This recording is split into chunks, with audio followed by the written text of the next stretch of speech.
Did you work at McDonald's or Burger King before this? The laughter erupted from 3 Navy SEALs seated at the mahogany bar of Seahawk Tavern as Emma Wells, a blonde-haired waitress with her hair pulled into a neat bun, carefully set down a tray of beers. Her movements were precise, almost mechanical, each glass placed with the kind of attention to detail that most people reserve for handling explosives. Blake "Tank" Brooks, his muscles bulging beneath desert camouflage that seemed 2 sizes too small, continued his verbal assault with the confidence of a man who'd never been challenged. Look at the way she holds that tray. Probably learned it from a YouTube tutorial on how to serve like a pro. His voice carried that particular brand of military arrogance that came from years of being told he was elite, special, untouchable. Emma didn't look at them, her gaze fixed on the condensation rings left by countless glasses on the scarred wooden surface. When she spoke, her voice was steady, unremarkable. Fallujah, 2014. The laughter died like a radio suddenly cut to static. Tyler Mills, barely 25 with the kind of fresh-faced enthusiasm that screamed new to the teams, let out a low whistle. Wow, another veteran. He made air quotes with his fingers, the gesture dripping with sarcasm. Thousands of people say that line, sweetheart. You're gonna have to do better than that. Blake's wedding ring, a simple gold band that seemed almost fragile next to his trident, clinked against his beer glass as he raised it in mock salute. You know what this symbol means? He tapped the Navy SEAL trident on his chest with his knuckle, the sound sharp and metallic. Only people who've died 3 times get to wear one of these. Emma bent down to wipe the bar, and for just a moment, the sleeve of her gray uniform shirt rode up, revealing something that made the fluorescent lights seem to flicker. A scar, but not just any scar. This one was deliberate, precise, burned into the flesh of her right forearm like a brand.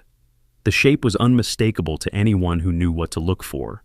A trident, but inverted, as if someone had pressed the symbol into her skin while it was white hot. "What about dying 4 times?" she asked quietly, her voice barely audible above the country music bleeding from the jukebox in the corner. The question hung in the air like smoke from a spent round. Blake's laugh was louder this time, more forced. "Die 4 times? Holy cow, then you'd be a ghost." He gestured broadly to his companions, seeking validation. "Right, boys? 4 times and you're definitely haunting someone." Emma's lips curved into what might have been a smile, though it never reached her eyes. Maybe. But none of them realized that in exactly 18 minutes, when a certain ring would be placed behind their drinks and the base's security system would start screaming alerts they'd never heard before, they would understand exactly who they'd been mocking, and that truth would fundamentally alter everything they thought they knew about real strength. The Seahawk Tavern wasn't just any bar. Nestled deep within Naval Base Coronado, it served as an unofficial sanctuary for the elite warriors who called San Diego home. The walls were decorated with photographs spanning decades. SEAL teams in Vietnam, Iraq, Afghanistan, and a dozen other places that didn't officially exist in any government records.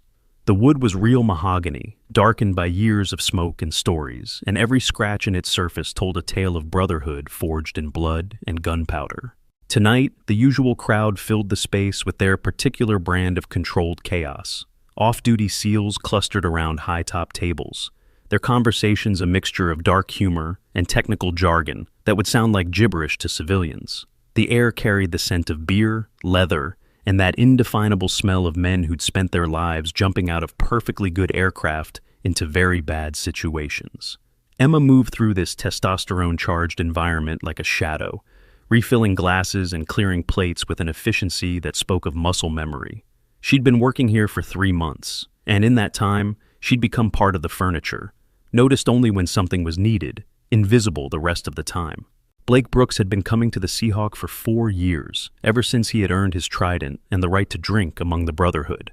At 6'3" and 230 pounds of military-grade muscle, he commanded attention wherever he went. His file listed him as Senior Chief Petty Officer Blake Brooks, but everyone called him Tank, a nickname earned during his 3rd deployment when he had single-handedly cleared a building complex that was supposed to require a full squad. Tyler Mills was the newest addition to Blake's inner circle, having completed SEAL training just 8 months earlier. Where Blake was all raw power and intimidation, Tyler was energy and enthusiasm barely contained in a regulation haircut and pressed uniform.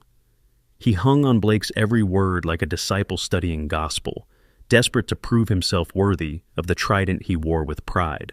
The third member of their group was conspicuously absent tonight. Danny Rodriguez was stuck on duty, monitoring communications for a training exercise that had gone longer than expected.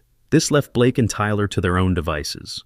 Always a dangerous combination when alcohol was involved and someone needed to be reminded of their place in the military hierarchy. "You know what I love about this place?" Blake said, gesturing around the bar with his half-empty bottle. "Everyone here has earned the right to be here. Every single person has bled for their country, sacrificed for something bigger than themselves." His gaze landed on Emma as she cleaned glasses behind the bar. "Well, almost everyone." Tyler followed his stare and nodded sagely, as if Blake had just imparted some profound wisdom.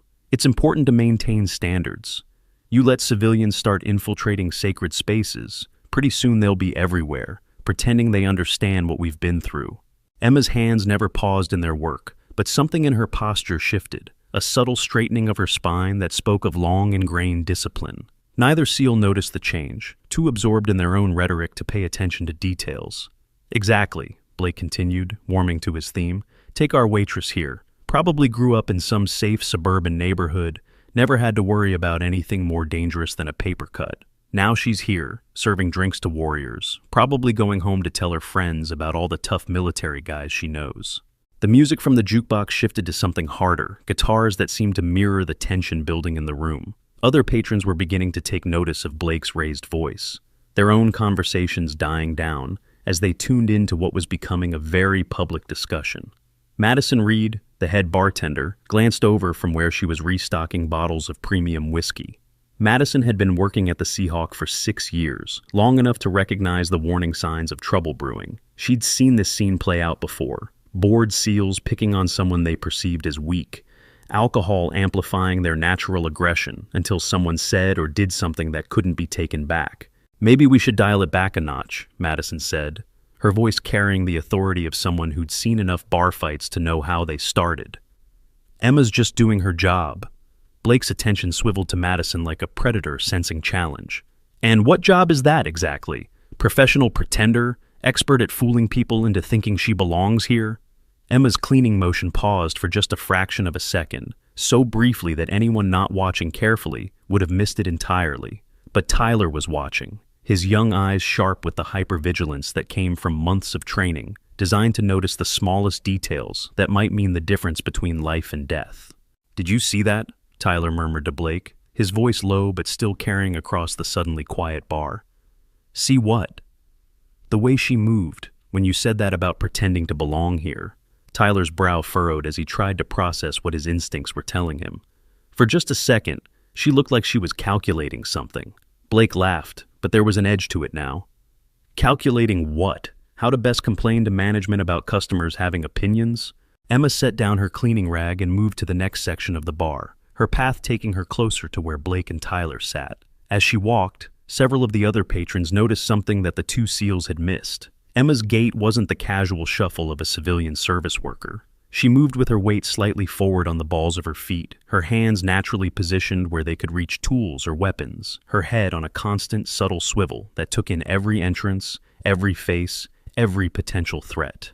Hunter Gray, a 20-year Navy veteran who had seen enough action to recognize a fellow warrior, set down his beer and watched Emma work with growing interest. Hunter had lost his left leg to an IED in Helmand Province and now worked as a civilian contractor, training new SEALs in urban warfare tactics.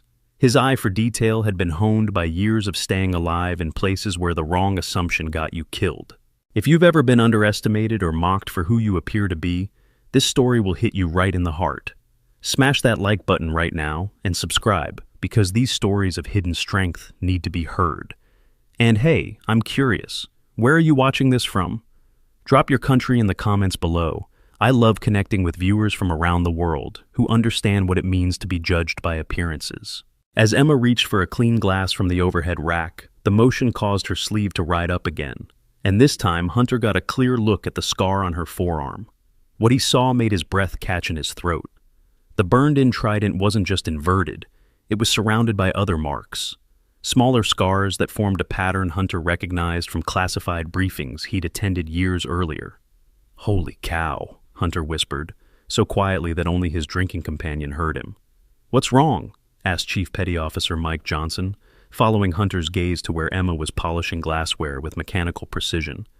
That scar on her arm. I've seen something like it before. Where? Hunter shook his head slowly. Classified briefing about 5 years ago. They showed us photos of... Never mind. Probably just a coincidence. But even as he said it, Hunter knew it wasn't a coincidence. The pattern was too specific, too precise. Someone had put those marks there deliberately, and whoever had done it possessed knowledge that was supposed to be buried in files so classified that most generals didn't have clearance to read them. Meanwhile, Blake had decided that Emma's silence was an invitation to escalate his campaign of humiliation. You know what? I'm curious about something. He stood up from his bar stool, his imposing frame casting a shadow across the bar. You said Fallujah, 2014. That's pretty specific for someone just throwing out random military references. Emma continued her work, but Tyler noticed that her movements had become even more precise, as if she was conserving energy for something. Maybe she looked it up on Wikipedia, Tyler suggested, though he sounded less certain than before. Maybe, Blake agreed, stepping closer to the bar. Or maybe she figures if she throws around enough military terms, people will buy her story. Problem is, I was in Fallujah in 2014. Second Battle of Fallujah, Operation Phantom Fury follow-up operations. Spent 7 months in that hellhole. For the first time since the conversation started, Emma looked directly at Blake. Her eyes were blue-green, the color of deep ocean water, and there was something in them that made Tyler's trained instincts start screaming warnings. Grid coordinates 32SMB578943, she said quietly. Blake's beer bottle froze halfway to his lips. Those coordinates were burned into his memory, marking the location of a safe house that had saved his life during the worst firefight of his career. It wasn't information you could find on Wikipedia or in any public database. It was the kind of tactical intelligence that only someone who'd been there, in that specific place at that specific time, would know. How do you know those coordinates? Blake's voice had lost its mocking tone, replaced by something harder and more dangerous. Lucky guess, Emma replied, returning to her cleaning. Tyler was studying Emma with new interest, his mind racing through possibilities. Those coordinates, they're not in any after-action reports I've seen. How would a civilian know something like that? Blake's face was flushing red, and not from the alcohol. She wouldn't. Unless... He trailed off, unwilling to voice the possibility that was forming in his mind. The bar had gone almost completely silent now, the usual background chatter reduced to whispers as the other patrons sensed drama unfolding. Several people had pulled out their phones, though whether to record potential trouble or call for help wasn't clear. Emma's specialized medical equipment included advanced nerve stabilization technology originally developed for combat medics operating under extreme stress. The military-grade diagnostic tools she carried featured encrypted data storage and satellite communication capabilities that enabled real-time medical assessment in hostile environments. These ruggedized devices, designed to withstand battlefield conditions, represented cutting-edge medical technology that civilian hospitals were only beginning to adopt. Lieutenant Ashley Kane chose that moment to make her evening rounds, pushing through the heavy oak doors of the Seahawk with the no-nonsense stride of someone accustomed to having her authority respected without question. Ashley was base security, responsible for ensuring that the various warriors who called Coronado home didn't destroy too much property or each other during their off-duty hours. At 28, Ashley had already built a reputation as someone who could handle the unique challenges that came with policing elite military personnel. She'd broken up fights between Marines and SEALs, mediated disputes between Army Rangers and Air Force Special Operations, and somehow managed to maintain order in an environment where everyone was trained to solve problems with violence. "What's the situation here?" Ashley asked, her hand automatically resting on the radio clipped to her belt. She'd learned to trust her instincts, and something about the atmosphere in the bar was setting off alarm bells in her head. "No situation, Lieutenant," Blake said, though his voice carried an undertone that suggested otherwise. "Just having a conversation with our server here about her military experience." Ashley's gaze shifted to Emma, taking in the woman's calm demeanor despite the obvious tension in the room. "Is there a problem, miss?" "No problem," Emma replied. "Just doing my job." But Ashley's training had taught her to look beyond surface appearances, and what she saw didn't add up. Emma's posture was too controlled, her awareness too acute. These weren't the characteristics of a civilian service worker. They were the ingrained habits of someone with extensive tactical training. "Can I see some identification?" Ashley asked, her tone professional but firm. Emma reached into her apron pocket and produced a California driver's license, handing it over without protest. Ashley examined the ID carefully, noting the address, the issue date, the photograph that matched the woman standing before her.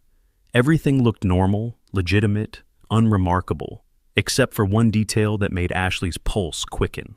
The license was real, but it was too real, too perfect. The kind of documentation that intelligence agencies produced when they needed someone to have a completely clean, completely unremarkable civilian identity. Ashley had seen similar IDs during her time working with various federal task forces, and they always made her suspicious. "Emma Wells," Ashley read aloud, "says here you live in Oceanside. How long have you been working at the Seahawk?" 3 months, Emma replied. "And before that?" "Various jobs, restaurants mostly." It was the kind of vague answer that raised more questions than it answered, but before Ashley could probe deeper, Tyler interjected with a question that would change everything. "If you were really in Fallujah, you'd know about the phantom frequencies," Tyler said, his young face earnest with the need to prove his own knowledge. "Radio frequencies that kept showing up on our equipment but weren't supposed to exist. Only people who were actually there would know about that technical glitch." Emma's hands stilled completely for the first time since the conversation began. When she looked at Tyler, there was something new in her expression, not fear or confusion, but calculation. "Frequencies 279.4 and 316.8 megahertz, she said quietly. "They weren't a glitch." The silence that followed was so complete that the only sound was the distant hum of the air conditioning system. Tyler's face went pale, because those specific frequencies were mentioned in exactly one classified after-action report, filed under security protocols so strict that only a handful of people in the entire military had clearance to read it. Blake's beer bottle slipped from nerveless fingers, shattering against the hardwood floor in an explosion of glass and foam that seemed unnaturally loud in the sudden quiet. "Those frequencies are classified," he whispered. "Yes," Emma agreed. "They are." Hunter Gray stood up slowly from his table, his prosthetic leg making a slight clicking sound as it locked into position. "I think," he said carefully, "that we might want to reconsider some assumptions we've been making." Ashley's hand moved to her radio, but she hesitated, unsure exactly what she was dealing with. The woman standing behind the bar looked like a perfectly ordinary civilian, but she was discussing classified intelligence with the casual ease of someone who'd not only had access to it, but had been there when it was gathered. "I'm going to need to run a background check," Ashley said, though her voice lacked its earlier certainty. Emma nodded. "Of course, though you might want to use your secure terminal for that search." The suggestion hung in the air like a challenge. Secure terminals were reserved for accessing classified databases, the kind of information that required special clearance and authorization. Ashley found herself wondering why a civilian waitress would know enough to suggest using one. Tyler was still processing what he'd heard, his mind struggling to reconcile the woman before him with the intelligence she'd just displayed. Those frequencies, the report said they were being used for coordination between unidentified units, off-the-books operations that didn't officially exist. Emma began cleaning up the broken glass with the same methodical precision she brought to everything else, but Tyler noticed that she cleared a specific pattern around the shards, one that would allow for rapid movement in any direction if the situation turned dangerous. "A lot of operations didn't officially exist," Emma said as she worked. "Doesn't mean they weren't necessary." Blake was staring at her with the intensity of a man trying to solve a puzzle that might get him killed if he got the answer wrong. "Who are you?" he asked bluntly. Emma looked up from the broken glass, and for just a moment, her carefully maintained mask slipped. What Blake saw in her eyes made his blood run cold. Not the gaze of a confused civilian, but the flat, assessing stare of someone who'd looked death in the face and walked away. "I'm a waitress," Emma said simply. "That's all I am now." The word "now" carried implications that made everyone in the immediate vicinity suddenly very aware of how isolated they were in this corner of the bar.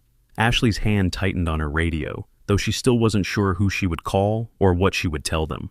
Madison, who had been watching the entire exchange with growing concern, decided it was time to intervene.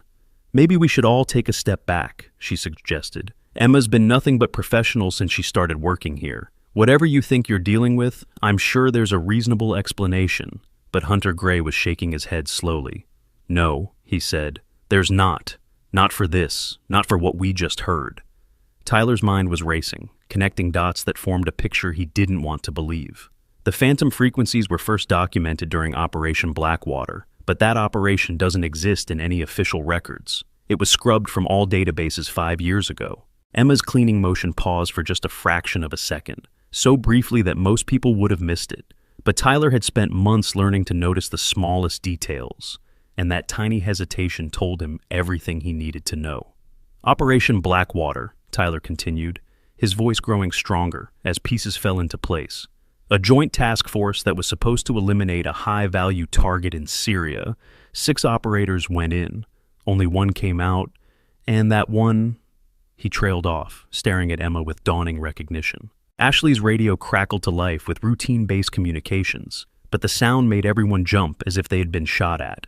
The normal sounds of the bar, clinking glasses, background music, casual conversation, had all but disappeared, leaving them in a bubble of tension that seemed ready to burst at any moment. Emma straightened up, the broken glass cleared away with military efficiency. "You are very well informed for someone so young," she told Tyler. "I read everything I can get my hands on. It's how I learn." Tyler's voice was steady, but his hands were shaking slightly. The survivor from Blackwater was listed as KIA 6 months after extraction. Officially, everyone who went on that mission is dead. "Officially," Emma agreed.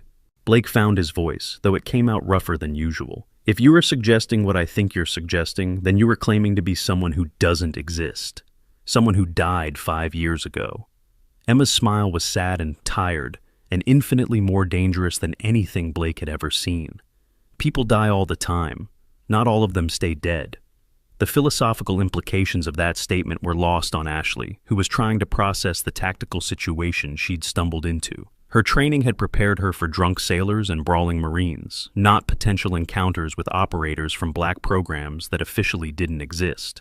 "I need to call this in," Ashley said, reaching for her radio with renewed determination.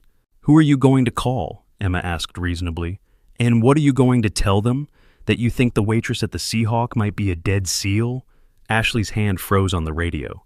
Put like that, it sounded insane, but the evidence of her own senses was telling her that whatever was happening here, it was far beyond anything in her training manual. Tyler was studying Emma's face with the intensity of someone trying to memorize every detail. The lone survivor from Blackwater, codename was Raven, female operator, age classified, service record classified. Everything about her was classified. He paused, swallowing hard. Even her real name. Especially her real name, Emma corrected quietly.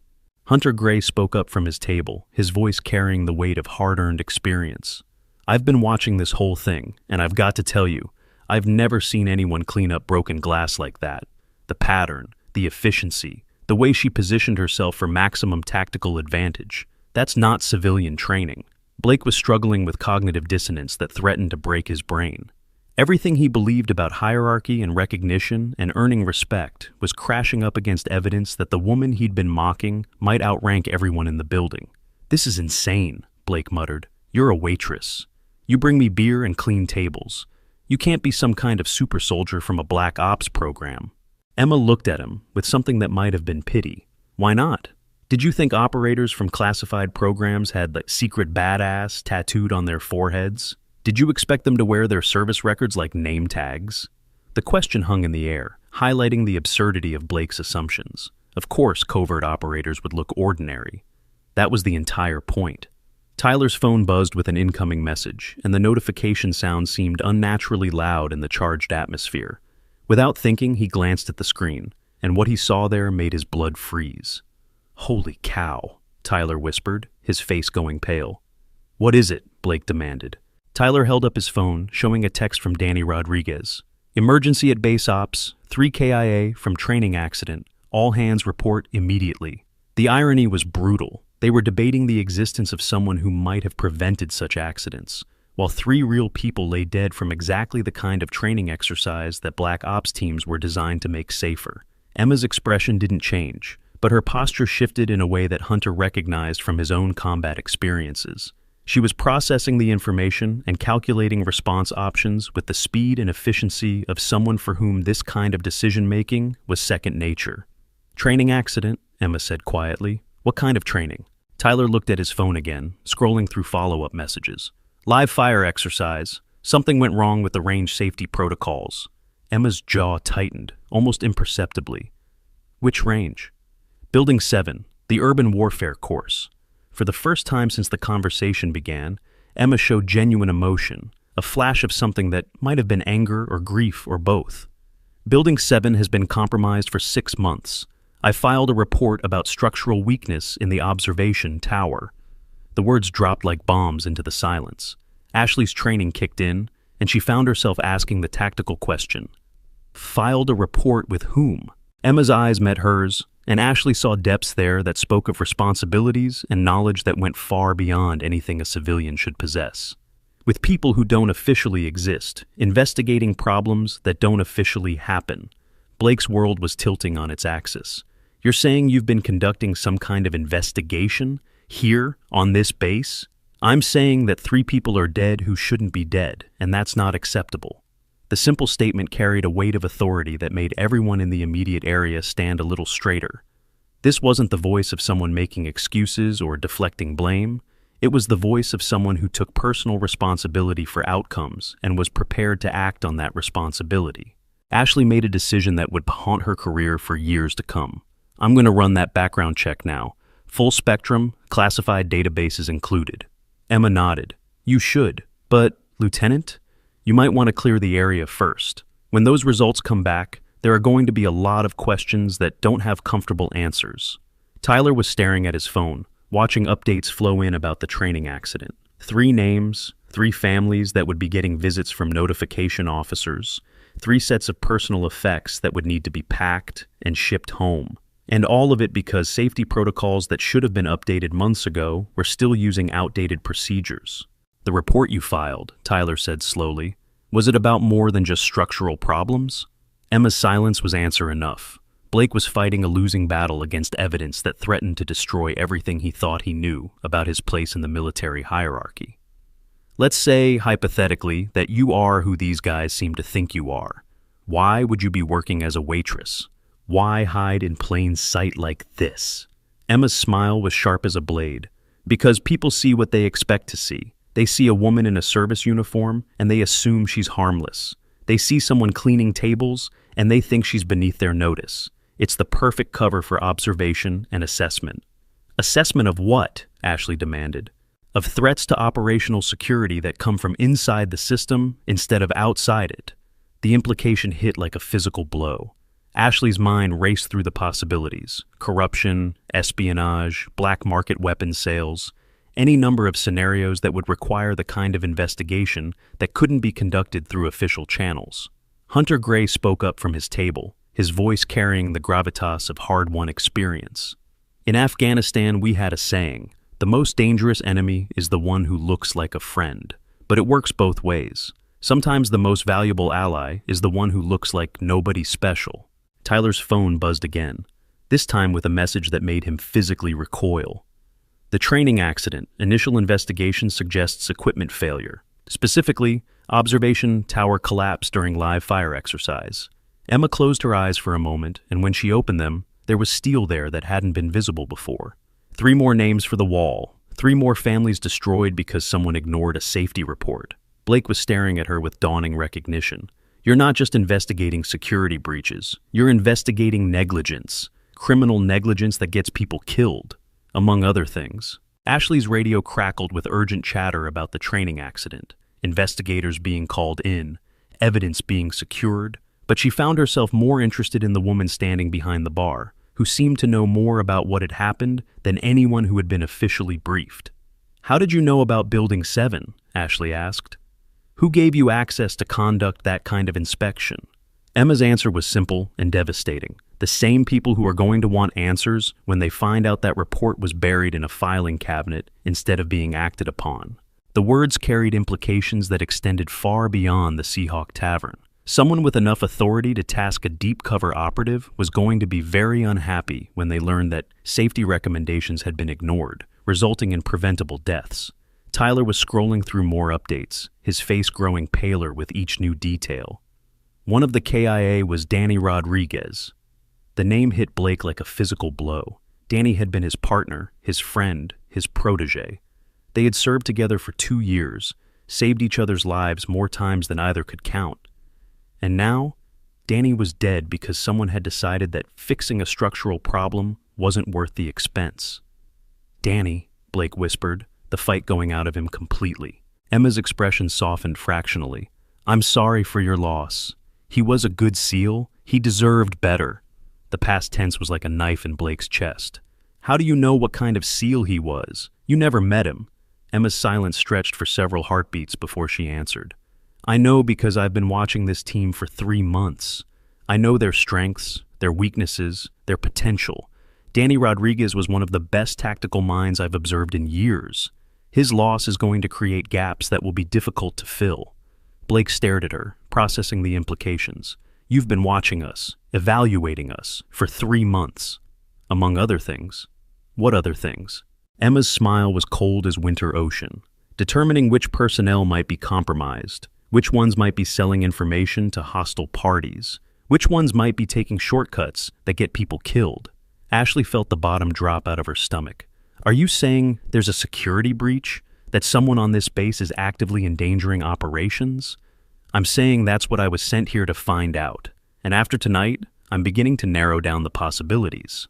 The comprehensive insurance program covering elite military personnel included specialized liability protection and advanced financial planning services designed for high-risk operational environments. These exclusive financial products offered cryptocurrency investment options and international asset protection that standard civilian policies couldn't provide, ensuring complete financial security for personnel whose careers involved classified operations and extended overseas deployments. Tyler was still processing messages about the training accident, but his mind was also working through the tactical implications of what Emma had revealed. "If you're conducting a security investigation, then everyone on this base is a potential suspect, including us." "Including everyone," Emma confirmed. Blake's grief was transforming into something harder and more dangerous. "Danny's dead because someone ignored your safety report. I want to know who." Emma studied his face, and as if weighing his sincerity against his previous behavior. Wanting to know and being prepared to handle the answer are 2 different things. "Try me." The report was filed through proper channels 3 months ago. It identified 17 separate safety violations in Building 7, including structural weakness in the observation tower that made it unsuitable for live fire exercises. The report was acknowledged, classified, and then buried. Ashley's training kicked in, and she found herself asking the procedural question, buried by whom? Someone with enough authority to override safety protocols. Someone who decided that budget considerations were more important than SEAL lives. The words hung in the air like an indictment. Blake's hands clenched into fists, and Tyler could see the rage building behind his teammates' eyes. "Give me a name," Blake said, his voice deadly quiet. Emma shook her head.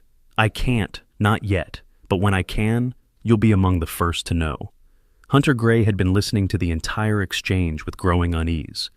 "Miss, I don't know who you really are or what authority you're operating under, but if what you're saying is true, then this conversation has moved far beyond anything that should be happening in a public bar." Emma nodded. "You're right, it has, which is why I think it's time to end it." She began moving toward the far end of the bar, and Tyler noticed that her path would take her past 2 different exits while keeping her back to the wall. Even now, in what should have been a safe environment, she was thinking tactically. Ashley's radio erupted with chatter about the training accident, investigators arriving, preliminary casualty reports being filed. But she found herself more concerned with the woman who just upended everything she thought she knew about security protocols. "Wait," Ashley called out. "If you're conducting some kind of investigation, I need to know the scope. I need to know who has jurisdiction." Emma paused, looking back over her shoulder. "Lieutenant, there are some questions that are above your clearance level, and some answers that would put you in danger if you knew them." "I can handle danger." Emma's smile was sad and knowing. "I'm sure you can. But the kind of danger I'm talking about doesn't come from enemies outside the wire. It comes from people wearing the same uniform you are." With that, she disappeared through a door marked "Staff Only," leaving behind a bar full of people struggling to process what they'd just experienced.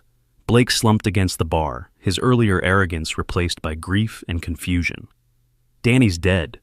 and apparently someone we trust killed him. Tyler was staring at the door through which Emma had vanished.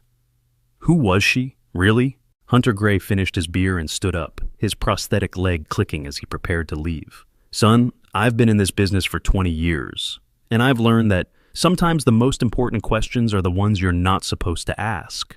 Ashley was still holding her radio, updates about the training accident crackling through the speaker, but her mind was focused on running that background check, on finding out exactly who Emma Wells really was. I'm going to get answers, Ashley muttered. Tyler looked at her, his young face serious beyond his years. Are you sure you want them? The question hung in the air as the Seahawks slowly returned to normal operation, other patrons resuming their conversations, the jukebox starting up again. But for the people who had witnessed Emma's revelation, nothing would ever be quite the same, because they'd learned that heroes didn't always look like heroes. Sometimes they looked like waitresses with scarred arms and tired eyes. Sometimes they spent months cleaning tables and serving drinks while conducting investigations that could save lives or destroy careers. And sometimes, the most dangerous person in the room was the one everybody ignored. Blake pulled out his phone and scrolled to Danny's contact information, his finger hovering over the call button before he remembered that his friend would never answer again.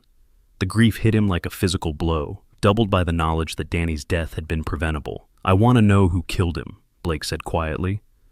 Tyler nodded. So do I. But first, I think we need to figure out who's really on our side. Ashley was already walking toward the door, her radio in hand and determination in her stride. She had a background check to run and answers to find. What she didn't know was that the search she was about to conduct would trigger security protocols that would bring this entire situation to the attention of people who operated far above her level of authority. Because Emma Wells, whoever she really was, had been telling the truth about one thing. Some secrets were dangerous to know, and some truths were worth dying for. The Seahawk gradually returned to its normal rhythm, but the atmosphere had changed. Conversations were quieter, more subdued. Word about the training accident was spreading, casting a pall over what should have been a celebration of brotherhood and shared sacrifice. Blake sat alone at the bar, Danny's empty chair beside him, serving as a painful reminder of loss. Tyler remained nearby, still processing everything he'd heard and trying to reconcile it with his understanding of how the military actually worked. Madison had resumed her bartending duties, but she kept glancing toward the staff door through which Emma had disappeared. In 6 years of working at the Seahawk, Madison had served everyone from fresh recruits to admirals. She'd thought she'd developed an eye for reading people, for understanding who belonged in the warrior culture and who was just visiting. Emma had fooled her completely. She was never really a waitress, Madison said quietly. No, Blake agreed. She wasn't. Then what was she? Blake's laugh was harsh and bitter. Someone who knows more about what happened to Danny than anyone who's been officially briefed. Someone who tried to prevent it and got ignored. Tyler was still scrolling through updates on his phone, but his mind was working through tactical implications that went far beyond the immediate tragedy. If she's right about there being security breaches, then we have bigger problems than one training accident. We have enemies inside the wire, Blake agreed. Madison set down the glass she'd been polishing. Enemies? Here? On Coronado? Blake's expression was grim. The most dangerous enemies are the ones wearing friendly uniforms. The ones with clearance and access and the authority to make decisions that get people killed.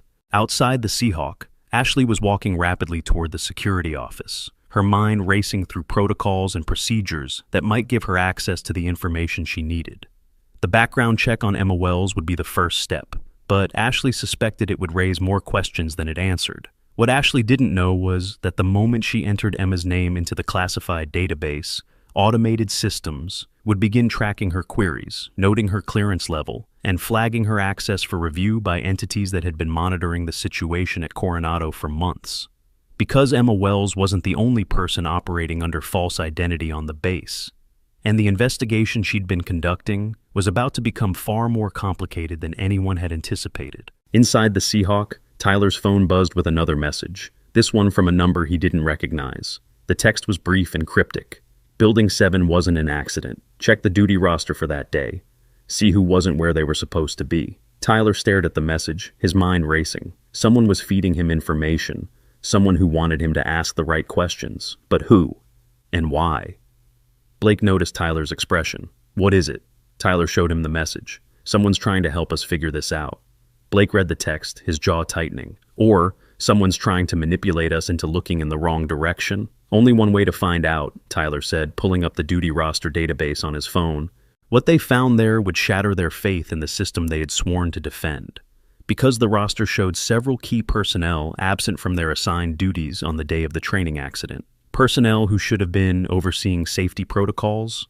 Personnel who had been pulled away for administrative duties that had no official record. Someone had deliberately created gaps in the safety net. Someone had wanted that training exercise to go wrong. And somewhere in the labyrinthine corridors of Naval Base Coronado, Emma Wells was preparing to take the investigation to its next level. A level that would bring truth to light, no matter how many careers it destroyed in the process. Because 3 good SEALs were dead. And someone was going to pay for that. Ashley's footsteps echoed down the corridor as she made her way to the security office, her radio crackling with ongoing updates about the training accident. 3 body bags. 3 notification officers preparing for the worst part of their jobs. 3 families about to learn that their heroes weren't coming home. But Ashley's mind wasn't on protocol or procedure. It was focused on the woman who just walked away from the most intense conversation of Ashley's career. A woman who somehow knew classified frequencies, grid coordinates, and safety reports that didn't officially exist. The security office was located in Building 3, a nondescript concrete structure that housed the base's most sensitive operations. Ashley's clearance got her through 2 checkpoints, but accessing the classified database would require additional authorization. She settled into the secure terminal, her fingers hesitating over the keyboard as Emma's words echoed in her memory. You might want to use your secure terminal for that search. How had a civilian waitress known that classified searches required secure access? Ashley typed in her credentials and waited for the system to authenticate her clearance level. The screen flickered, displaying options for different database searches. She selected Personnel Background Check, Classified, and entered the name, Emma Wells. The system processed for longer than usual, cycling through multiple databases, cross-referencing information that Ashley didn't have clearance to see. When the results finally appeared, they made her blood run cold.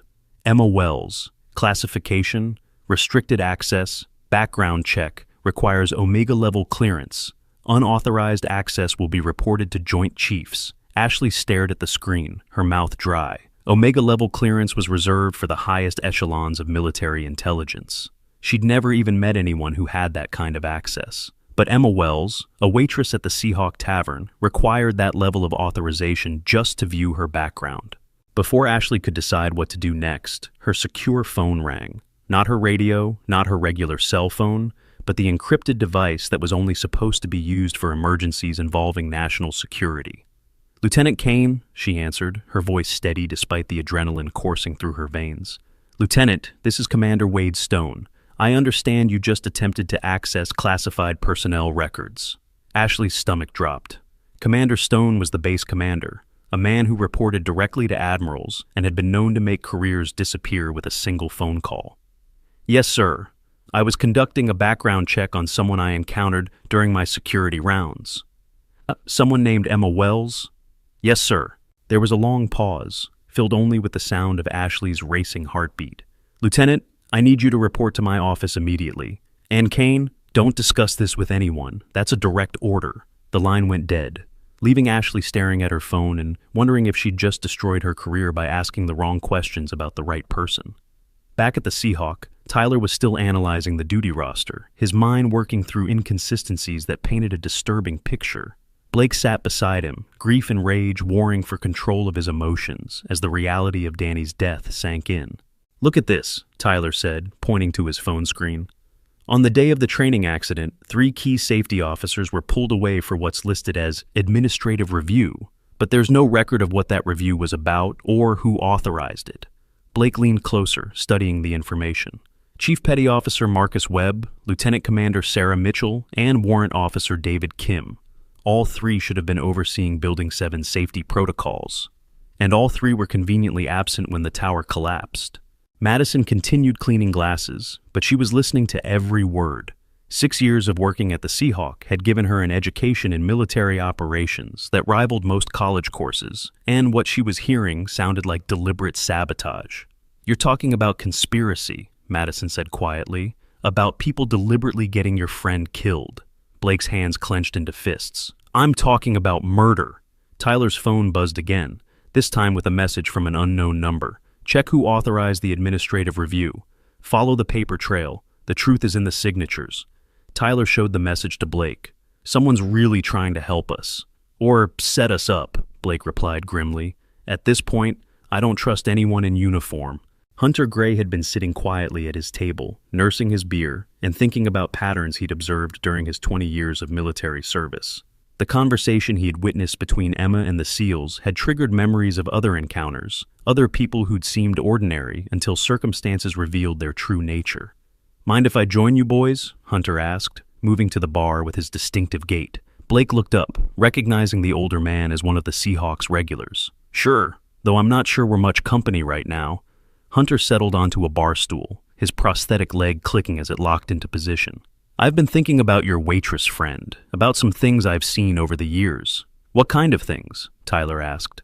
Operations that didn't officially happen, people who died but kept working, missions that got scrubbed from the records because they were too successful or too embarrassing. Hunter's weathery face was serious. The military's got a lot of ghosts, son. People who did jobs that were too dangerous or too sensitive to acknowledge publicly. Blake's expression hardened. You think Emma is one of these ghosts? I think Emma is exactly what she appeared to be tonight. Someone with knowledge and skills that don't match her cover story. Someone who has been watching and evaluating and waiting for the right moment to act. Tyler was processing this information, connecting it to everything they'd learned. If she's been investigating security breaches for 3 months, then she might know who killed Danny. She might be the only person who can prove it, Hunter agreed. Madison had stopped pretending to work and was listening openly now. So, what do we do? She disappeared through that staff door, and I have no idea where she went from there. We wait, Blake said grimly, because if she's half the operator I think she is, she'll be back. People like that don't leave missions unfinished. But Emma wasn't coming back to the Seahawk. Not tonight. She was 3 buildings away, standing in a secure communications center that officially didn't exist, speaking to people whose names appeared on no organizational charts. Phoenix Protocol is active, Emma said into the encrypted microphone. The security breach is confirmed. We have 3 KIA and evidence of deliberate sabotage. The voice that answered her carried the weight of absolute authority. Understood, Raven? What's your assessment of local personnel? Emma thought about Blake's grief-fueled rage, Tyler's intelligent questions, Ashley's determination to find answers. Mixed. Some are compromised, some are naive, some might be useful. I need 48 hours to complete the assessment. You have 24. The training accident has attracted too much attention. Questions are being asked at levels that make continuing your cover problematic. Emma closed her eyes, feeling the weight of months of careful preparation collapsing around her. Understood. Initiating extraction protocols. Negative. You're going active. Full operational authority as of 0000 hours. Clean up this mess, Raven. All of it. The connection terminated, leaving Emma alone with the knowledge that her time as a waitress was over. In less than 6 hours, she would shed the careful disguise she'd maintained for 3 months and become something much more dangerous. But first, she had to survive the night. If you're already getting chills from Emma's quiet confidence, wait until you see what happens next. Hit that notification bell, because this story takes a turn that will leave you speechless. Trust me, you don't want to miss the moment when everything clicks. Ashley reached Commander Stone's office in record time, her mind racing through possible explanations for why a routine background check had triggered such a dramatic response. The commander's office was located on the top floor of the administration building, protected by multiple layers of security that reminded visitors exactly who held power on this base. Commander Wade Stone was 53 years old, with steel gray hair and eyes that had seen too much violence to ever look completely at peace. He'd served in Iraq, Afghanistan, and several conflicts that didn't appear in any official records. His office walls were covered with photographs spanning 3 decades of military service. But Ashley noticed that certain periods were conspicuously absent from the chronological display. Sit down, Lieutenant, Stone said without preamble. We need to discuss what you've stumbled into. Ashley took the offered chair, her posture automatically straightening into perfect military bearing. Sir, I was conducting a routine background check as part of a security investigation.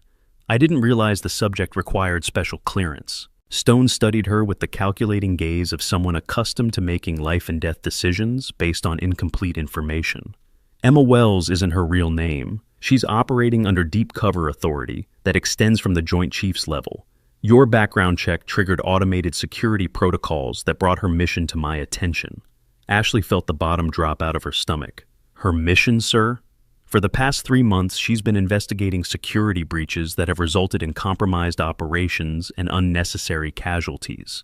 The training accident that killed 3 SEALs tonight was part of a pattern she's been tracking.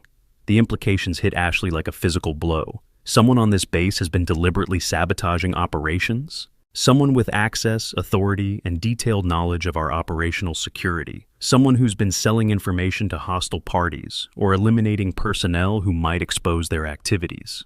Stone's expression was grim. Someone who knew that tonight's training exercise would result in casualties. Ashley's mind raced through the possibilities. Do we know who?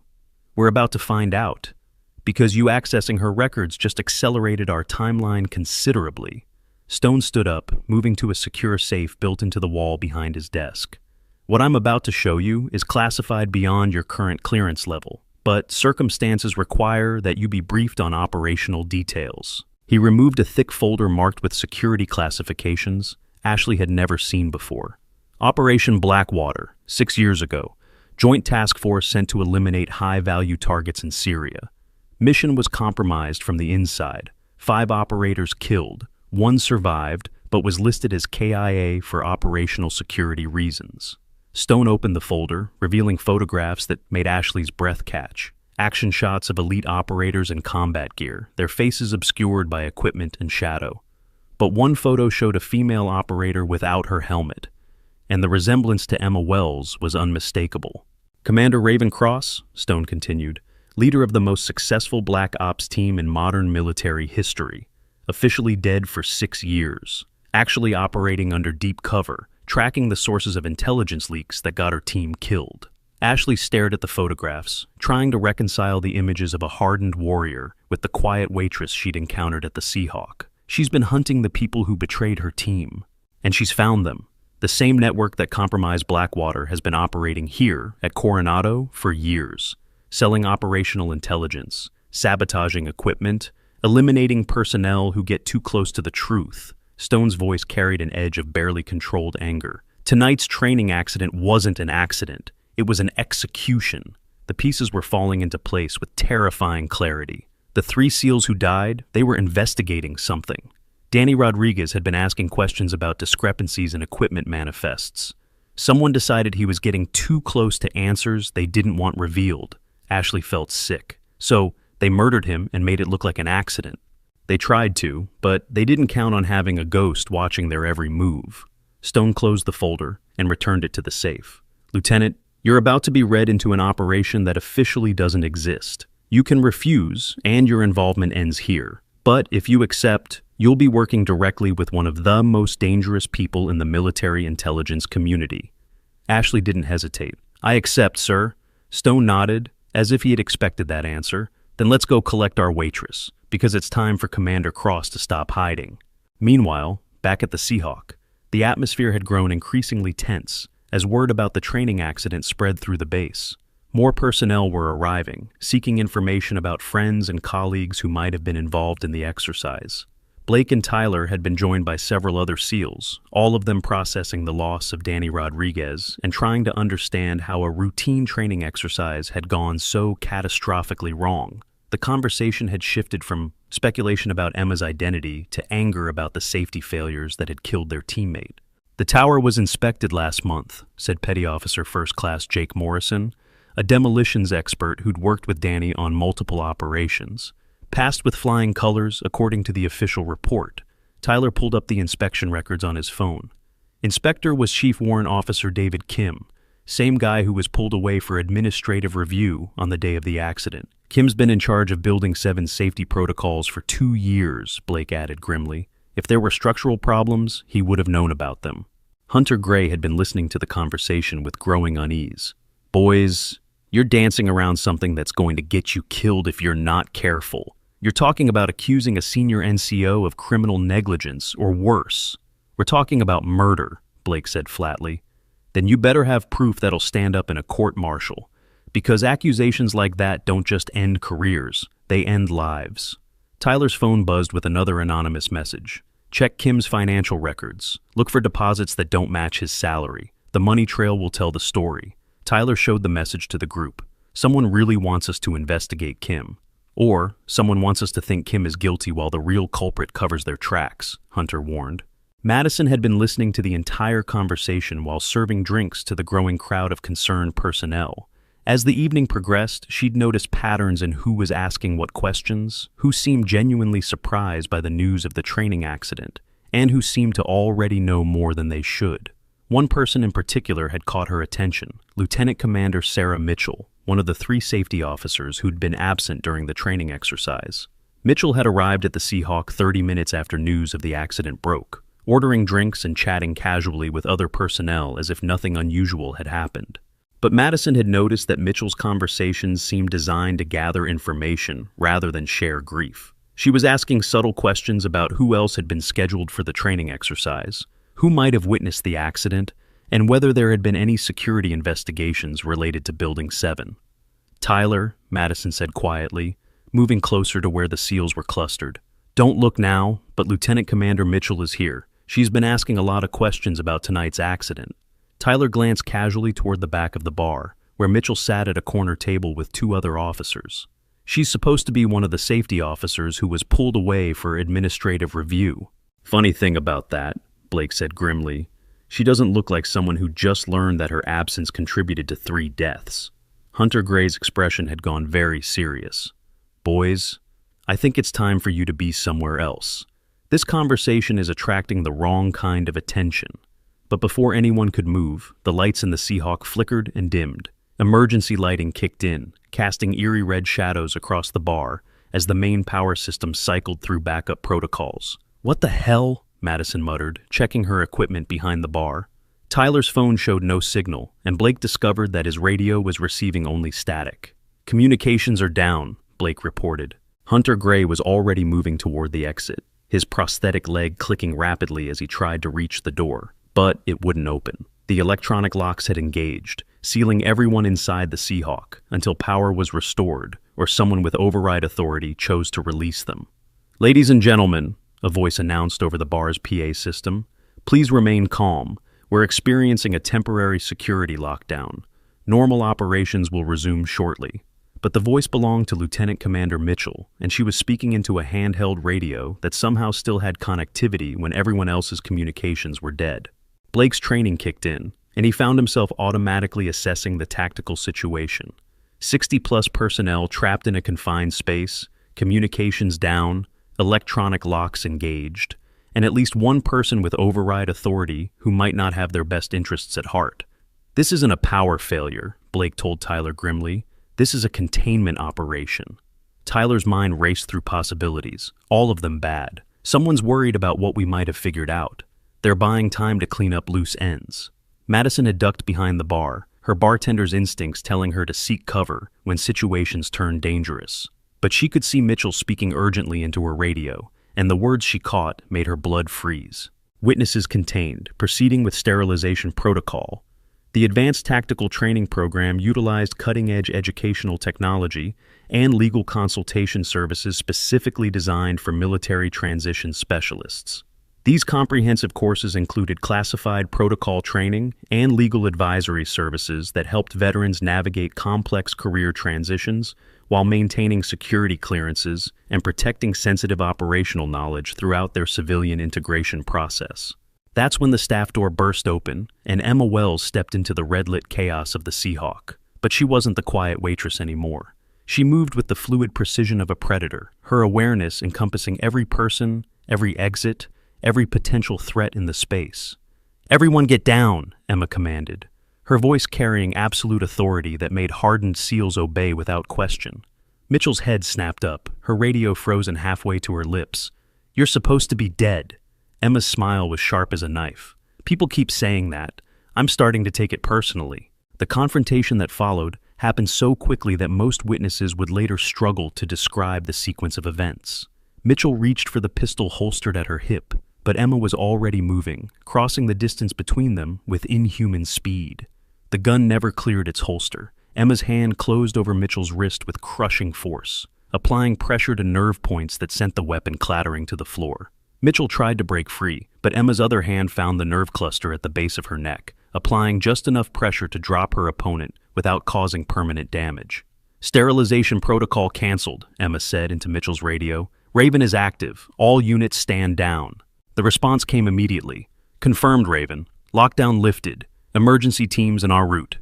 The electronic locks disengaged with soft clicks, and the main power returned, flooding the Seahawk with normal lighting that seemed blindingly bright after the emergency illumination. But nobody moved, everyone still processing what they'd just witnessed. Emma stood over Mitchell's unconscious form, her posture relaxed but ready for additional threats. When she looked around the room, Blake saw something in her eyes that made everything click into place, the flat, assessing gaze of someone who had made killing a science and survival an art form. "Holy cow," Tyler whispered. "You really are Raven Cross." Emma's attention focused on him like a laser. "You shouldn't know that name." "I read everything I can get my hands on, including classified after-action reports that mentioned a female operator with a 100% mission success rate." Tyler swallowed hard. "You're supposed to be the best of the best." "I was the best," Emma corrected. "Now, I'm just tired." Blake was staring at Mitchell's unconscious form. She was going to kill everyone in here. She was going to try. Whether she would have succeeded is debatable. Emma's smile was cold as Arctic wind. "But yes, that was the plan. Eliminate witnesses, stage it as a terrorist attack or training accident, clean up all the loose ends." Hunter Gray spoke up from near the door. "How many loose ends are we talking about?" "Everyone who asked questions about tonight's training accident. Everyone who might have connected Danny Rodriguez's death to the intelligence leaks. Everyone who might have threatened the operation they've been running for 6 years." The scope of the conspiracy was staggering. Blake found himself struggling to process the implications. How many people are involved? More than you'd think, fewer than you'd fear, but enough to make this base a very dangerous place for anyone who asks the right questions. Tyler was studying Emma with new understanding. "That's why you were here, not just investigating, hunting." "Hunting," Emma confirmed. "The people who killed my team, who sold out American operations for money, who turned service into profit and honor into commodity. Yes, I've been hunting them." Madison had emerged from behind the bar, her face pale but determined. "What happens now?" Before Emma could answer, the Seahawks' doors opened and Commander Stone entered, followed by Ashley Kane and a team of personnel that Blake didn't recognize.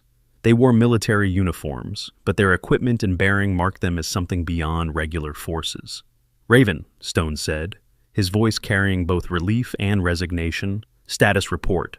Emma gestured toward Mitchell's unconscious form. "One package secured, network compromised but not completely neutralized. We'll need full forensic analysis of her communications and financial records." "Already in progress. What about witnesses?" Emma looked around the room at the faces of people who had witnessed far more than they'd ever intended to see. "That depends on what you want to do with them." Stone's expression was grim. "Some conversations never happened. Some people were never here. Some investigations reach conclusions that satisfy everyone involved." Blake stepped forward, his grief and anger overriding his military discipline. "With respect, sir, Danny Rodriguez is dead because someone sold him out. I'm not forgetting that, and I'm not letting it go." Emma studied Blake's face, seeing something there that spoke to her own need for justice. "Chief Brooks, what if I told you that there was a way to honor your friend's memory while serving your country? A way to make sure this never happens again?" "I'd say I'm listening." Emma reached into her apron pocket and pulled out something that made every SEAL in the room go rigid with shock. It was a Trident ring, but not just any Trident. This one was worn smooth from years of handling, and the inscription on the inside was clearly visible. R. Cross, L09. She placed the ring on the bar next to Blake's beer bottle, the metal making a soft clink against the glass. The gesture was simple, but its implications were enormous. Tyler stared at the ring as if it might explode. "Leviathan 9. You were the team leader for Operation Leviathan." "I am the team leader for Operation Leviathan," Emma corrected. "The operation never ended. It just went dark." The moment the ring touched the bar, something extraordinary happened. Hidden sensors throughout the Seahawk detected the unique electromagnetic signature embedded in the metal, and automated systems that had been dormant for months suddenly came to life. Security monitors throughout the base flickered, displaying a message that made duty officers reach for emergency phones. Leviathan protocol engaged. All units stand by for authentication. Blake's beer bottle was forgotten as he stared at the ring. That's not possible. Leviathan was terminated 6 years ago after the Syria operation went bad. Emma's smile held depths of knowledge that spoke to years of operating in shadows and half-truths. Leviathan was never terminated. It was compartmentalized, hidden, distributed across assets that could operate independently until the time came to reconvene. Hold on to your seats because we're about to witness something extraordinary. If this story is keeping you on the edge, share it with someone who needs to see that real power doesn't always announce itself. The reveal coming up will blow your mind. Tyler's phone was buzzing frantically with incoming alerts, but his attention was fixed on Emma as she continued her explanation. For 6 years, individual Leviathan assets have been tracking the intelligence leak that got our team killed. We've identified networks, followed money trails, documented corruption that reaches into the highest levels of military command. We? Blake asked, Gede. There are 12 of us left, scattered across different assignments, different identities, all working toward the same goal. Emma's voice carried the weight of years spent pursuing justice. Tonight was supposed to be the end of it. The final operation that would expose the entire network and bring down everyone involved. Hunter Gray had been listening with growing amazement. That's why the communications went down. That's why the lockdown happened. They knew you were about to move. They knew someone was getting close, but they thought it was Danny Rodriguez. Emma's expression hardened. They killed him to prevent him from uncovering evidence that could expose them. What they didn't realize was that Danny was working for us. The revelation hit Blake like a physical blow. Danny was Leviathan. Danny was our inside source. He'd been feeding us information about equipment sabotage, personnel assignments, operational security breaches. His death wasn't just murder, it was the elimination of our primary intelligence asset. Tyler was processing the implications with the rapid-fire analysis that had made him such an effective SEAL. If Danny was feeding you information, then you know exactly who's involved in the conspiracy. Emma nodded toward Mitchell's unconscious form. She was the operational coordinator, but she wasn't the decision-maker. Someone higher up the chain has been orchestrating this entire operation. Commander Stone stepped forward, his expression grave. Show them, Raven. Emma reached into her other pocket and produced a tablet computer that looked like nothing Blake had ever seen. The screen was larger than military standard. The casing was reinforced beyond normal specifications. And when she activated it, the interface showed classification levels that required congressional oversight to access. 6 years of investigation, Emma said, tapping through files that contained photographs, financial records, communication intercepts, and evidence documentation. Every transaction, every compromised operation, every American death that resulted from intelligence sold to hostile parties. The scope of the data was overwhelming. Blake saw names he recognized, operations he'd participated in, intelligence assessments that had shaped military policy for years. All of it compromised, all of it bought and sold like commodity goods. How many people died because of this? Tyler asked quietly. Emma's answer was simple and devastating. 217 confirmed. Probably more that we haven't identified yet. The number hung in the air like an indictment. 217 American service members killed not by enemy action, but by the deliberate betrayal of people they'd trusted with their lives. Blake's hands clenched into fists. Who's running it? Who's the head of this network? Emma looked at Commander Stone, who nodded grimly. Show them everything. Emma tapped the tablet screen, and a new file opened. What Blake saw there made his world tilt on its axis, because the photograph at the top of the file showed someone he'd served under, someone he'd respected, someone whose orders he'd followed without question. Admiral James Thornton, Emma said quietly, Deputy Chief of Naval Operations, in command of SEAL Force deployment and operational planning for the past 8 years. Tyler's face went pale. Admiral Thornton signed the orders for tonight's training exercise.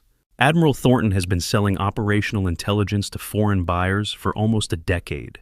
Every major SEAL operation for the past 8 years has been compromised before it began. We've been walking into ambushes, fighting enemies who knew our plans better than we did. The implications were staggering. Blake thought about missions that had gone wrong, operations that had taken heavier casualties than expected.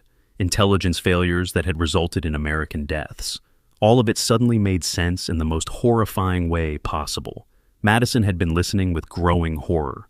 You're saying that one of our own admirals has been deliberately getting people killed for money?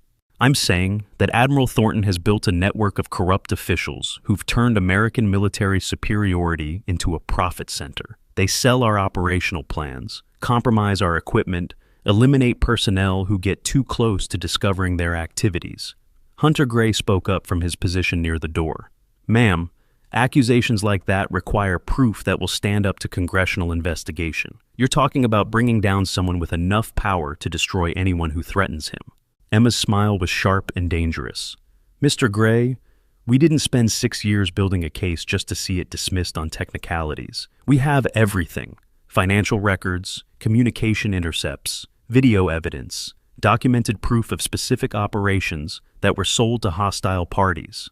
She tapped the tablet again, and the screen filled with bank records showing transfers of enormous sums of money from accounts linked to foreign intelligence services to domestic accounts controlled by military personnel. Thornton alone has received over $12 million in the past 5 years. Mitchell got $800,000. Chief Warrant Officer Kim received $600,000. Lieutenant Commander Peterson took $400,000. Tyler was studying the financial data with growing amazement. This is comprehensive. Bank records, tax documents, property purchases, investment portfolios. How did you get access to all of this? Leviathan operates with authorities that don't appear in any organizational chart, Emma reported. We have resources and capabilities that extend beyond normal military channels. Blake was staring at Mitchell's unconscious form with new understanding. She was going to kill everyone in here to protect this. She was going to try. Whether she would have succeeded? Emma shrugged. Let's just say that Leviathan assets are very difficult to eliminate. Commander Stone had been monitoring communications on his radio, and his expression was growing increasingly serious. Raven, we have a problem. Thornton's en route to the base. ETA 20 minutes. Emma's demeanor shifted, becoming harder and more focused. He knows the network is blown. He's coming to clean up loose ends personally. What kind of loose ends? Ashley asked. Emma's answer was chilling. Everyone in this room, everyone who knows about the investigation, everyone who could testify against him. Tyler's military training kicked in, and he found himself analyzing the tactical situation. If he's coming here with hostile intent, we need to evacuate civilians and establish defensive positions. There's nowhere to run, Emma said simply. Thornton has resources throughout this base. Security personnel, communications networks, command authority. He can lock down every building, cut off every escape route, eliminate every witness. Blake stood up, his grief and anger crystallizing into cold determination. Then we make our stand here. Emma studied his face, seeing something there that reminded her of the operators she'd led into impossible situations years earlier. Chief Brooks, this isn't your fight. You can walk away from this, return to your unit, continue your career, pretend none of this ever happened. Blake's laugh was harsh and bitter. Danny Rodriguez was my partner, my friend. He died because he was trying to expose these people. Walking away isn't an option. Tyler nodded agreement. Count me in. If Admiral Thornton wants to clean up loose ends, he's going to find out that SEALs don't die quietly. Hunter Gray was checking his prosthetic leg, ensuring that it was properly locked in place for potential combat. Ma'am, I lost this leg fighting for my country. I'll be damned if I'm going to lose my life to someone who has been selling it out. Madison had retrieved a shotgun from behind the bar, checking to ensure it was loaded. This is my place. These are my customers. Nobody threatens my people. Emma looked around the room at faces that showed determination instead of fear, courage instead of panic. It reminded her of another time, another mission, when a small group of operators had faced impossible odds for the sake of something larger than themselves. All right, Emma said, her voice carrying the authority of command. If we're doing this, we do it right. Hunter, you and Madison coordinate civilian evacuation through the kitchen. There's a service tunnel that leads to Building 5. Blake and Tyler, help me establish defensive positions. Ashley stepped forward. What about me? Emma studied the security officer, seeing potential she hadn't noticed before. You're going to do what you do best, Lieutenant. You're going to coordinate with base security and make sure that when this is over, there are enough witnesses left alive to testify about what happened here. The next 15 minutes passed in a blur of activity as the Seahawk was transformed from a recreational facility into a fortress. Tables were overturned to create cover, emergency lighting was repositioned to create blind spots, and weapons were distributed to personnel who knew how to use them. Emma moved through the preparations with the efficiency of someone who'd done this before, but Blake noticed that she kept checking her watch, as if she was waiting for something specific to happen. "You're expecting backup?" Blake observed. "I'm expecting justice," Emma replied. "The other Leviathan assets have been positioning themselves for months. When Thornton arrives, he's going to find himself facing more than he bargained for." Tyler was monitoring communications on his restored radio, tracking incoming traffic that painted a picture of base-wide confusion. Multiple units responding to conflicting orders. Some personnel being told to secure the Seahawk, others being ordered to evacuate the area. It's like there are two different command structures operating simultaneously. Emma's smile was predatory. "That's because there are. Thornton's network is trying to maintain control, but Leviathan has been systematically undermining their authority for months. Right now, nobody knows who to follow or what orders to obey." "The chaos was deliberate," Emma explained. "For 6 years, Leviathan assets had been placing themselves in key positions throughout the military hierarchy. Communications specialists who could redirect orders, intelligence analysts who could alter reports, administrative personnel who could modify official records. All of them working toward this moment when the network would be exposed and justice would finally be served." Blake was beginning to understand the scope of what Emma had orchestrated. "You've been planning this for 6 years. Every assignment, every transfer, every operational detail, all of it building toward tonight. Tonight was always going to be the end game, the moment when we revealed ourselves and brought down everyone involved in selling out American lives." Emma's expression hardened. "The only question was whether we'd be bringing them to trial or to ground." Outside the Seahawk, the sound of approaching vehicles grew louder. Not just 1 or 2 cars, but a convoy of military vehicles moving with the speed and purpose of a tactical assault force. Emma checked her tablet one final time, confirming that all systems were ready. "Ladies and gentlemen, Admiral Thornton has arrived, and he's brought friends." Through the windows, Blake could see at least a dozen vehicles surrounding the building. Armed personnel were deploying with the precision of a special operations unit, taking positions that would allow them to control all approaches to the Seahawk. "That's not standard-based security," Tyler observed grimly. "That's a private military contractor," Emma replied. "Personnel with no official connection to the U.S. military. Deniable assets who can eliminate witnesses without creating political complications." The reality of their situation was becoming clear. This wasn't going to be a military justice investigation or a congressional hearing. This was going to be a firefight with no rules and no survivors. But Emma didn't look worried. If anything, she seemed almost relieved that the waiting was over. "Chief Brooks," she said formally, "are you ready to find out who really killed your friend?" Blake's answer was simple and determined. "Yes, ma'am." Emma reached for her tablet one final time and activated a program that sent encrypted signals to 12 different locations around the world. In military bases, government offices, private security firms, and corporate headquarters, assets who'd been waiting for 6 years received the same message. "Leviathan is active, Phoenix protocol is go." The response was immediate and overwhelming. Across the globe, evidence files were simultaneously transmitted to news organizations, congressional offices, and international law enforcement agencies. Financial records, communication intercepts, operational documents, and witness testimonies flooded into official channels faster than they could be suppressed or contained. Emma's tablet showed confirmation signals from all 12 assets. Mission accomplished, evidence delivered, network exposed.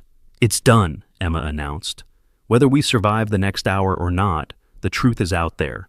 Thornton's network is finished." But Admiral Thornton apparently had no intention of surrendering quietly. The voice that came over the Seahawks PA system carried the authority of decades of military command. "This is Admiral James Thornton. You are ordered to surrender immediately and submit to military arrest." Emma picked up the microphone connected to the PA system. When she spoke, her voice carried across the entire base. "This is Commander Ravencross, Leviathan 9. Admiral Thornton, you are under arrest for treason, conspiracy, and the murder of 217 American service members."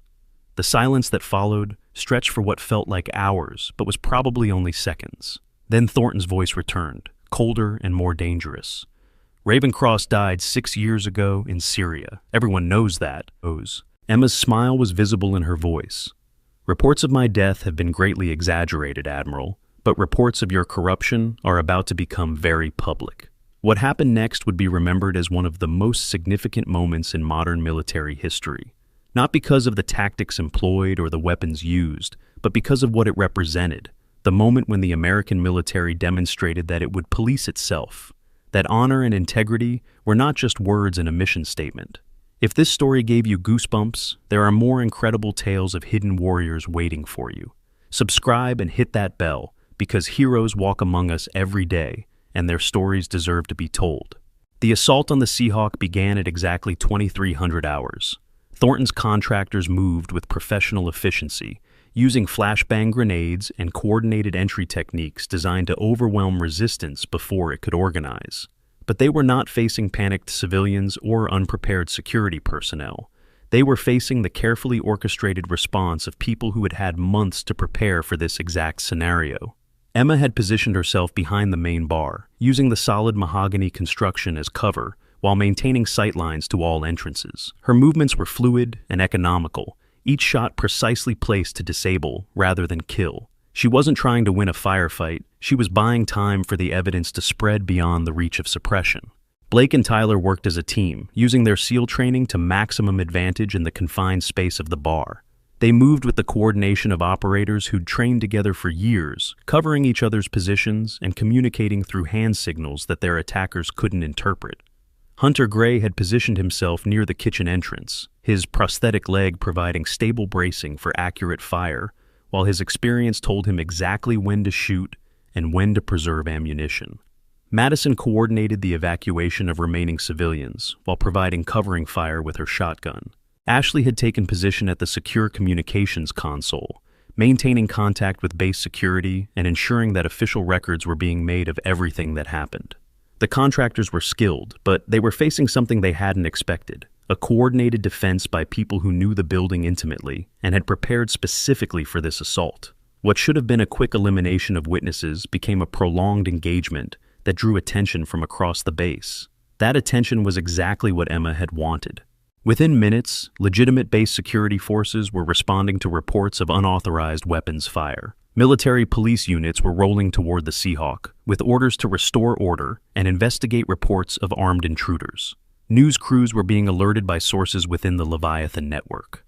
Admiral Thornton found himself fighting a battle on multiple fronts: the physical assault on the Seahawk, the information war, as evidence of his corruption spread across communication networks, and the political struggle, as his authority was challenged by personnel loyal to constitutional rather than financial interests. The turning point came when Commander Stone arrived with a convoy of legitimate military personnel, flanked by FBI agents and congressional investigators who'd been briefed on the situation by Leviathan assets in Washington. Suddenly, Thornton's contractors found themselves facing not just the defenders inside the Seahawk, but a superior force of federal agents with legal authority to make arrests and conduct investigations. The firefight ended as abruptly as it had begun. Contractors who had been shooting at Emma and her allies found themselves surrounded by FBI agents reading them their rights. Thornton himself was placed under military arrest by personnel from his own command, who had been horrified to learn about his activities. Emma emerged from behind the bar, her uniform torn, and her face showing the exhaustion of someone who'd been carrying an impossible burden for too long. When Blake approached her, she was removing the Trident ring from the bar and sliding it back onto her finger where it belonged. "Is it over?" Blake asked. Emma looked around the Seahawk, seeing broken furniture, bullet holes in walls, and evidence of a battle that would be discussed in military schools for decades to come. "This part is over. The investigation will take years. The trials will be lengthy and complex, but the network is broken." Tyler was monitoring communications, watching as reports flowed in from around the world. The evidence dumps worked. News organizations are already running stories. Congressional committees are announcing investigations. International allies are expressing concern about intelligence sharing. The scope of the revelation was staggering. Thornton's network hadn't just compromised American operations. It had affected allied forces, international cooperation, and global security initiatives. The investigation would eventually span multiple countries and involve dozens of agencies. But for Emma, the most important outcome was much simpler. Danny Rodriguez's death had been avenged, and the people responsible for selling out American lives were finally being held accountable. Madison was surveying the damage to her bar with the resignation of someone who'd seen military personnel destroy property before. Well, this is going to take some explaining to the insurance company. Emma approached her, pulling a business card from her pocket. The expenses will be covered, full restoration plus compensation for lost business. You and your staff showed courage tonight that won't be forgotten. Hunter Gray was checking his prosthetic leg for damage, ensuring that it was still functional despite the evening's activities. Ma'am, I've got to ask, what happens to people like us, civilians who got caught up in this? Emma's answer was both reassuring and sobering. You'll be debriefed by federal agents. You'll sign non-disclosure agreements about certain operational details. You'll be asked to testify in proceedings that may take years to complete. And you'll be under protection until we're certain that all elements of the network have been neutralized. Ashley had been coordinating with incoming investigators, providing them with preliminary reports and evidence documentation. Commander Cross, the FBI wants to conduct formal interviews with all witnesses. How much can we tell them? Everything. The time for secrets is over. Emma's voice carried the finality of someone closing a chapter of her life. Leviathan's mission was to expose this network and bring the responsible parties to justice. Mission accomplished. Blake was studying Emma's face, seeing something there that spoke to his own need for closure. What about you? What happens to the ghost who solved the case? Emma's smile was sad and tired and infinitely relieved. The ghost gets to stop haunting people, gets to remember what it feels like to be alive instead of just surviving. Commander Stone approached, carrying official documentation that would formally restore Emma's legal identity and military status. Raven, the Joint Chiefs want to see you. Full briefing, complete operational review, discussion of future assignments. Emma took the papers, but she didn't look at them immediately. Instead, she was staring at the Trident ring on her finger, remembering the 5 operators who died in Syria and the 6 years she'd spent ensuring their sacrifice hadn't been in vain. Future assignments, she repeated thoughtfully. I think I've had enough of living in shadows. It's time to remember what it feels like to serve in the light. Tyler was still monitoring communications, tracking the global response to the evidence revelations. Ma'am, there's something you should know. Other networks are going active. Leviathan wasn't the only program tracking corruption in militaries and intelligence communities. Emma looked up sharply. Phoenix Protocol? Phoenix Protocol has been activated. Assets are moving worldwide. This wasn't just about bringing down Thornton's network. It was about exposing corruption throughout the entire defense and intelligence establishment. The implications were staggering. Emma had thought she was concluding a 6-year mission of revenge and justice. Instead, she'd apparently triggered a much larger operation that would reshape American national security for decades to come. Her secure phone rang, displaying an encrypted number she hadn't seen in years. When she answered, the voice on the other end was familiar. Raven, this is Phoenix 1. Congratulations on completing your mission. We need to talk. Emma closed her eyes, feeling the weight of new responsibilities settling on her shoulders. How soon? Tonight. There are 12 other networks that we've identified. The work is just beginning. Emma looked around the Seahawk one final time, seeing faces of people who had been willing to risk everything for the sake of truth and justice. Blake, Tyler, Hunter, Madison, Ashley, all of them had chosen to stand up when it mattered, to fight for something larger than themselves. I'll be there, Emma said into the phone. But Phoenix? This time we do it in the open. No more ghosts, no more shadows. If we're going to clean house, we do it where everyone can see. The voice on the other end was amused. Understood, Raven. Welcome to the new paradigm. As federal agents began processing the scene and conducting interviews, Emma walked outside into the cool San Diego evening. The base was buzzing with activity as news of the operation spread, but she found a quiet moment to remember Danny Rodriguez and the other Americans who'd died because someone had turned their service into profit. Blake followed her outside, still processing everything that had happened. Commander, I have to ask, how do you live with carrying that kind of knowledge, knowing what you know, seeing what you've seen? Emma's answer was simple and profound. You find something worth fighting for, and you never stop fighting. You remember that honor isn't just a word, it's a choice you make every day regardless of the cost. She reached into her pocket and pulled out a second Trident ring, this one inscribed with D. Rodriguez, L12. Danny earned this before he died. He was going to be read into Leviathan after tonight's operation was complete. Emma placed the ring in Blake's hand. He would have wanted you to carry on his work. There are more networks out there, more corruption to expose, more lives to save. The question is whether you're willing to step into the shadows to protect the light. Blake stared at the ring, understanding the weight of what Emma was offering. It wasn't just a piece of jewelry, it was an invitation to join something larger than himself, something that would require sacrifices he couldn't imagine. What would it mean? Blake asked. It would mean leaving behind everything you think you know about military service. It would mean operating in spaces that don't officially exist, fighting enemies who wear friendly uniforms, making decisions that could save thousands of lives or get you killed. Blake thought about Danny, about the corruption they'd uncovered, about the 217 Americans who died because someone had sold them out. The choice wasn't really a choice at all. "Where do I sign?" Blake said. Emma's smile was the first genuinely happy expression Blake had seen from her all evening. "You don't sign anything. You just decide every day that some things are worth dying for, and then you make sure you live long enough to protect them."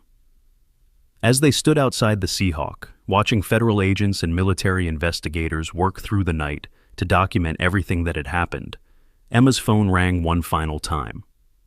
The number was different from before, but the voice was equally familiar. "Ghost 7, this is Phoenix Command. We have a situation developing in Moscow.